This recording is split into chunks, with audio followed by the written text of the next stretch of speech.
In Solidworks to create motion automation based on Mate Controller. Mate Controller is a tool that performs robot movement by showing the position of certain parts of the part in a given period of time. Click Mates in Tree, Mates from the robot assembly will be displayed, then insert Mate Controller. Once we've done this, we can't drag entire tree the arm via graphics screen, instead we control mates individually via these sliders. Ideas is to create new position differento initial one. Click new position icon first, name it, click OK.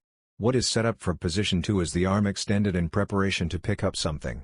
It may not be immediately obvious to me which mate controls which piece of the robot, but if I select various mates in my selection box, highlight showing me the face that make up those mates. This make easier for me to tell that I want to modify. Add in the third position, move grip or twisting but ending up in very similar position to where it started. Named wrist. After completing the positions and saving them, click animation icon. Mate Controller plays the time and position set as movement.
if you want to change things.